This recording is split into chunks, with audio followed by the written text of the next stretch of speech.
He is now a professor at California State University at Long Beach.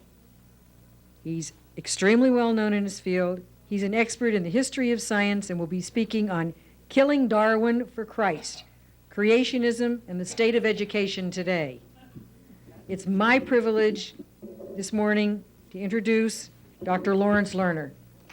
Unable to reject science and unable to accept and understand it, fundamentalists adorn their own thinking pattern with scientific trappings and thus create a pseudoscience that they peddle as creation science. We will see how this motivation converges with political and legal ones to produce the modern creationist movement. Let me now digress to give a brief sketch of the roots of the modern creationist movement, say from 1957 on, in the earlier creationism of the 1920s. While there are several flavors of creationism, I want to concentrate on the best known, which we call the young earthers, the people who believe the universe is about 6,000 years old, as calculated from the genealogies in Genesis. There are old earthers as well, who are often willing to grant anything that scientists may assert, except that humans are evolved from other animals. It may not surprise you that the young earthers and the old earthers detest each other, rather as the Trotskyites and the Stalinists did in the 1930s. Fundamentalists got interested in what was taught in high school about 1920 for the simple reason that it was about that time that high school became an almost universal experience for Americans. Everyone has heard of the Scopes trial of 1925, immortalized if somewhat fictionalized in the movie Inherit the Wind.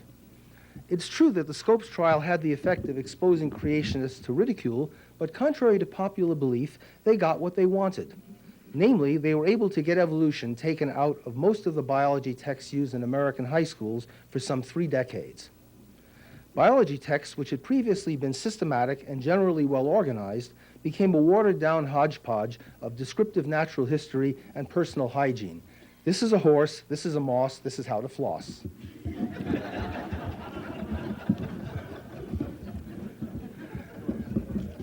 Thanks to the Russians and Sputnik, things changed after 1957. Sputnik led, among other things, to textbook reform and thus to the publication of the excellent evolution-centered BSCS biology textbooks around 1960. The resurgence of scientific high school biology, taken together with Epperson versus Arkansas, the 1968 Supreme Court decision that struck down anti-evolution laws in several states, spurred creationists to greatly increased activity. Since they'd found it impossible to forbid the teaching of evolution, the creationists adopted a backup strategy. They pushed creationism, but still as an admittedly religious concept. In Tennessee, for example, a law required that any textbook discussing evolution had to contain a statement that evolution was, quote, theory, unquote, and was, quote, not represented as scientific fact, unquote. Moreover, all such texts had to give equal space to other theories of origin, quote, including but not limited to the Genesis account in the Bible, unquote. A similar approach was used in California, Texas, and some other states. This approach was struck down in federal district court, Daniel versus Waters, 1975, on the ground that the teaching of specific religious belief was prohibited by the First Amendment. Nevertheless, the practice still pops up quite frequently in one form or another around the country. Present-day so-called scientific creationism is rooted in the events that I've just sketched. Unable to ban evolution or to teach Bible stories in science classrooms, creationists began to claim that creationism was a scientific theory just like evolution. At the same time, they made the contradictory claim that evolution was a religious belief just like creationism. A leading exponent of this dual approach was Henry Morris, a hydraulic engineer whose first book on the subject, Biblical Cosmology and Modern Science, was published in 1970. This new approach was bolstered from the legal side by the birth in 1978 of creationist lawyer Wendell Bird's so-called balanced treatment theory, which says if evolution or any other subject implying a very old universe is to be taught, it had to be balanced by giving equal time to the cosmology and natural history expounded in Genesis. The basic creationist program was thus in place. Philosophically, it gave many a rank-and-file fundamentalist the impression that they were as modern and scientific as anyone else, while allowing them to avoid any commitment to modern modes of thought and analysis. Legally, they had a strategy they hoped would get the teaching of creationism back into public schools, where it could influence other people's children as well as their own. And politically, the religious right was getting off the ground about that time. Outside the Bible Belt, the first signal of success of the religious right was the acceptance as part of their acceptance as part of the political coalition that got Ronald Reagan elected as governor of California in 1966 and sustained the rest of his political career. Of course, Reagan was using the religious right at least as much as they were using him. The divorced, liquor-drinking, non-church-going actor from sin-drenched movie land made a strange bedfellow for the pious folk who abandoned democratic populism to support him. On both sides, no doubt, a cavalier view of reality helped out. California's superintendent of public instruction at the time, Max Rafferty, shared Reagan's public support of creationism, and unlike Reagan, he probably believed in it as well. Reagan rewarded the creationists with a number of appointments to the State Board of Education. Owing only to a last-minute flurry of activity on the part of the scientific community, the creationists failed by one vote to require the teaching of creationism in California public schools. Nevertheless, they did great damage to the 1969 California Science Framework, the document that details what science textbooks used in California public schools must contain. Naturally, the damage was reflected in the textbooks that were designed to the framework specification in the 1970s. In 1972, as a result of creationist pressures, the California board adopted the notorious anti-dogmatism policy, which I'll quote. That, on the subject of discussing origins of life and earth in public schools, 1, dogmatism be changed to conditional statements where speculation is offered as to explanations for origins. 2, science should emphasize how and not ultimate cause for origins. Not accidentally, the word dogmatism was not defined.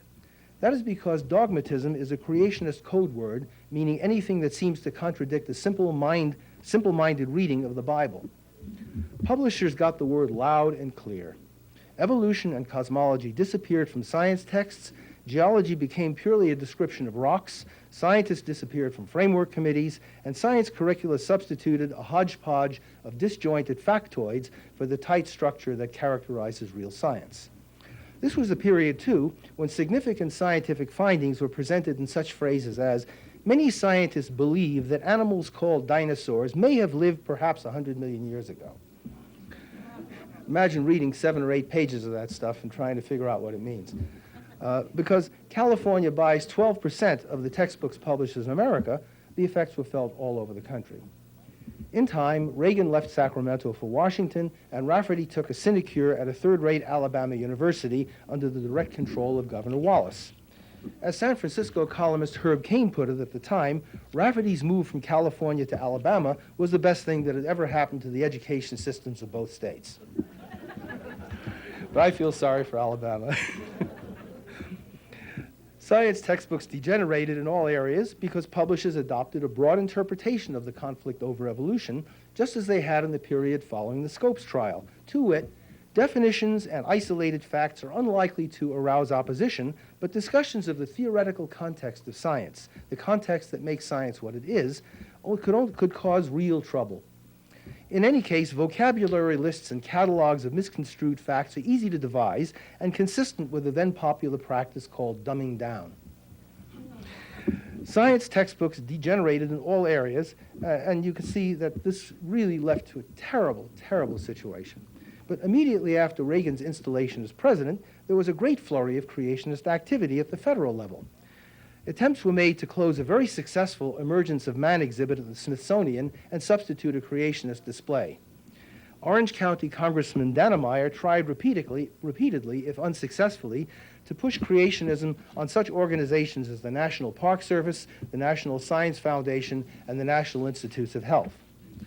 The early Reagan years, the memorable years of the storefront Chastity Center that you'll all remember, were also probably the closest the creationists ever got to realizing their aims on the national scale, but in general they failed.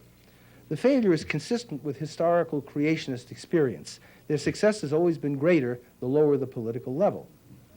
In California, the new education reform movement of the 1980s, spurred this time by Japanese business success rather than Soviet rocketry, led to the selection of a science framework committee in 1988-89 that included several scientists. Superintendent of Public Instruction Bill Honig and his excellent staff provided support, and the 1990 framework is a document I am really proud to have worked on.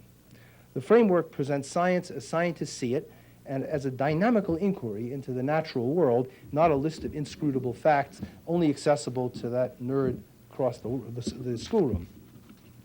In order to protect textbook writers against the ambiguities of the anti-dogmatism policy of 1972, the Framework Committee recommended that the State Board of Education adopt a revised policy, which they did in January 1989. The new policy makes several important points clear. Scientific discussions of the origins of the universe, the earth, and life are appropriate to the curriculum. Students do not have to accept anything that they are taught, but they must understand the major strands of scientific thought.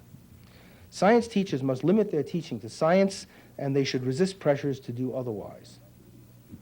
As one of our writers originally put it much more succinctly, education compels understanding, not belief. Needless to say, the creationists lobbied hard against the science framework. They showed their usual disdain for science, raising their cry that evolution is, quote, only a theory, not a fact, and demanding that the draft be revised to include a dictionary definition of the word theory. They obviously expected a definition reflecting the everyday rather than the scientific usage of that word. Webster's third dictionary has 5 definitions of theory, and the 5th one is the one the creationists wanted. Quote, an unproven assumption. The creationists were doubtless disappointed by the way their demand was finally met. When the new policy was adopted, it included a footnote with a definition taken from a scientific dictionary, and I want to quote that. Theory, an explanation or model based on observation, experimentation, and reasoning, especially one that has been tested and confirmed as a general principle, helping to explain and predict natural phenomena, e.g., the theory of evolution.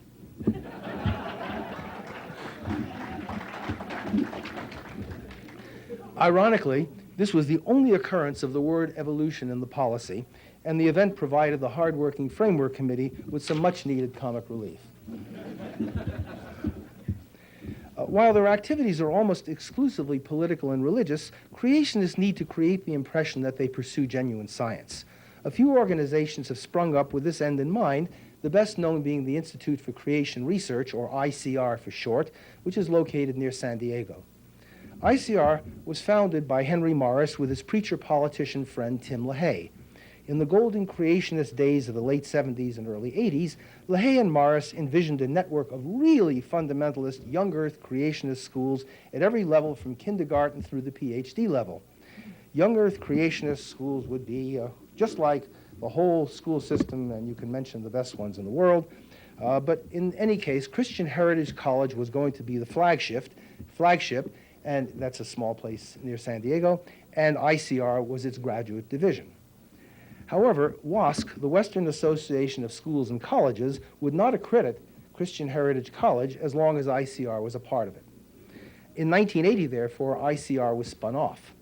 While its major activities involve writing religious books and tracts and barnstorming at fundamentalist churches, ICR maintains the ICR Graduate School, or ICRGS for short, which grants MS degrees in biology, geology, physics, and science education.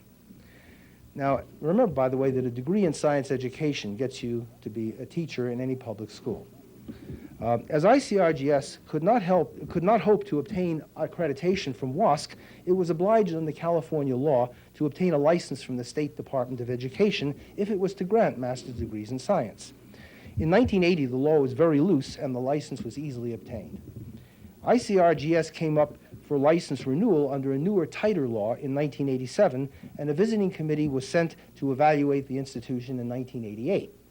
Due to poor mid-level management at the Department of Education, the committee report became snarled in a legal mess, but not before 2 of the committee members had written scathing reports. It was eventually agreed to send a new committee in the summer of 1989, and I was appointed to that committee. Some of the other members of the committee were persons of the greatest distinction.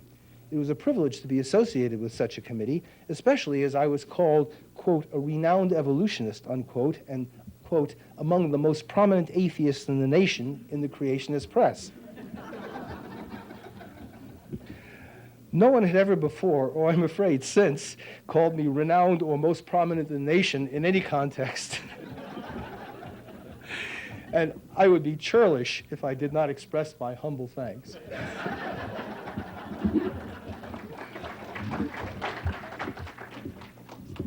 We spent 4 days in San Diego, having previously digested mountains of reports.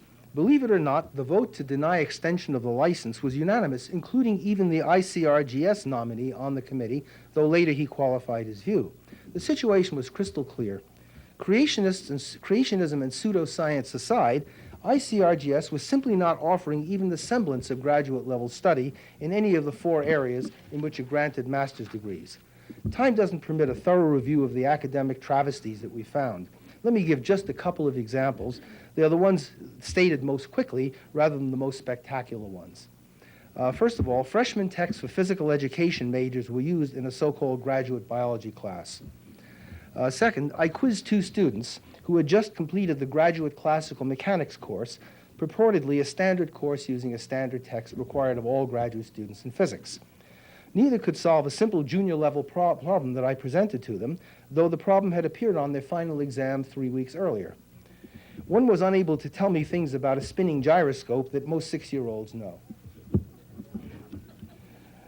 I'll be glad to give more examples later to anyone who's interested, but on the basis of that and much more evidence, the committee recommended that the state not renew the ICR's license to grant master's degrees in science.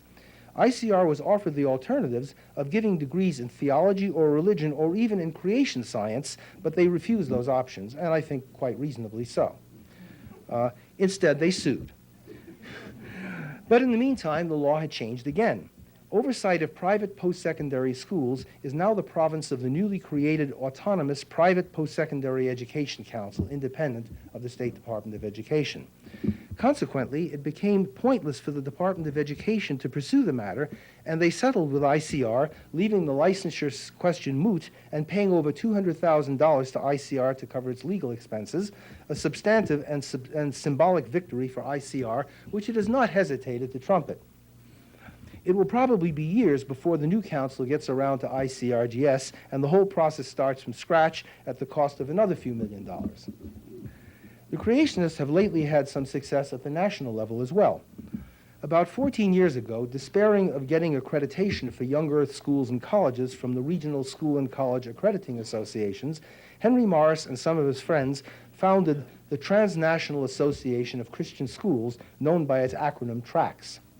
Accrediting associations are themselves certified by the U.S. Department of Education, and accreditation by a certified association entitles schools and colleges to such goodies as federal scholarships and loan funds, among many other things. Under the old California law, indeed, such accreditation would have made it unnecessary for ICR to seek licensing by the state. Fortunately, the new law specifies WASC accreditation as the only alternative to licensing. TRACS failed of federal certification on 3 occasions during the Reagan administration because it did not meet the minimum standards. Just last year, however, the Bush administration did certify TRACS, presumably as part of its overall campaign to divert public funds to private, read church, schools. I don't know what, if anything, the Clinton administration plans to do about this scandal, but TRACS has been very active accrediting schools all over the place. Creationism continues as an anti-intellectual, anti-scientific force in schools all over the nation. Let me cite just 2 cases in California. For 7 years in San Juan Capistrano, an upper-middle-class suburb, a high school gym teacher with a supplementary credential in biology taught creationism, fighting disciplinary action aimed at making him do his job and teach science. He sued the school district and even threatened to sue a girl who wrote a critical article for the school newspaper. His attorney, Cyrus Zal, usually represents Operation Rescue. The judge dismissed the suit, calling the teacher a loose cannon. He was relegated to the gym, which he cryptically called the gulag of the American public education system. And he's now a rising item on the fundamentalist lecture circuit. In a less affluent Orange County suburb, the shoe is on the other foot. One of the high schools is under thorough control of fundamentalists, including the present principal and his predecessor and the chairman of the science department. This is a public school where the chemistry teacher keeps a Bible on his demonstration table. The best qualified biology teacher in the school teaches evolution diligently and boasts that almost any student in his class can tell you the difference between a scientific theory and a hypothesis. That's something the science department chairman doesn't seem to understand. He keeps telling the teacher privately to lay off evolution because, after all, it's only a theory. For years, the teacher was punished by the chairman, who gave him a full schedule of general science and non-college prep life science classes at the cost of considerable inconvenience to the chairman's own schedule. At one point, the chairman even tried to persuade the driver ed teacher to teach a college prep biology section rather than assigning it to a teacher who he knew would teach evolution. Actually, the driver ed teacher said, "No, we got a good biology teacher. Why don't you have him teach it?" There's some irony in this tactic, though, as I see it. College-bound students will soon learn to their cost that everything they were taught in high school biology is nonsense, while terminal students are learning sound biology. The exit of Bill Honig has dealt a severe blow to science teaching and good teaching in general. The current nominee to succeed Honig, Marion Bergeson, is a devout Mormon with a reputation for decency who knows nothing about science or its methods. At a confirmation hearing, Bergeson said explicitly that it's okay to teach evolution just as long as the teacher makes clear it's only a theory. At the same time, she expressed her support for the present science framework and allowed that the universe might well be as much as 300,000 years old. I asked an ex-Mormon friend of mine whether there was any significance to this particular number of 300,000 in Mormon theology, and she said no. She speculated Bergeson was probably just reaching for the biggest number she could think of at the moment.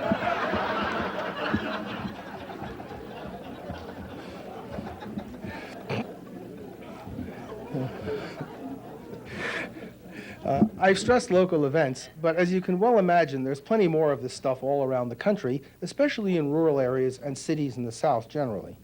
And of course, everyone has read about the fundamentalist stealth approach to taking over school boards and other local political entities.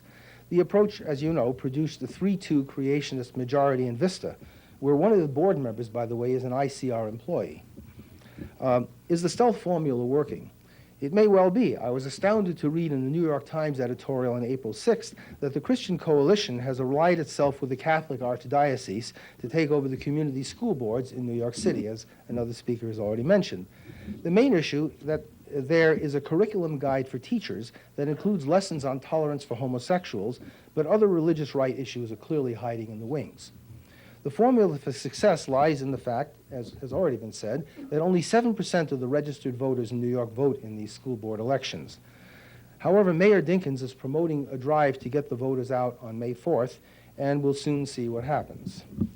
My own view is that the stealth strategy bears the seeds of its own imminent destruction, as voters learn they have been deceived. This view is evidently held as well by the newly elected chairman of the California Democratic Party, who announced a priority program of getting his adherents elected to local nonpartisan offices. It was quite implicit in his remarks that he hopes his party will profit from reaction to stealth. The intrusion of anti-scientific, anti-intellectual, and ideologically driven movements into the public school systems is enormously damaging to society and, more immediately, to the possibility of teaching science in a proper way in universities. Surveys show that 30% of the students in college science classes simply don't believe it when they hear their professors say that there was once a Big Bang, or that the Earth is 5 billion years old, or that dinosaurs lived some 100 million years ago, or that the laws of physics can account for the motions of the parts of the universe without occasional miraculous interventions. Far too many students come to college loaded with prejudices and with the possibility already foreclosed that they might become scientists, or even that they might come to a decent understanding of how science works. Each such student is a liability to the university and to the society as a whole. Thus, creationism is significant not only as a component of the religious right agenda, but in itself as well. So I urge everybody to pay attention to creationism and other anti-intellectual movements that aim at substituting nonsense for science in the public realm, because ultimately, everyone's ox is gored. Thank you.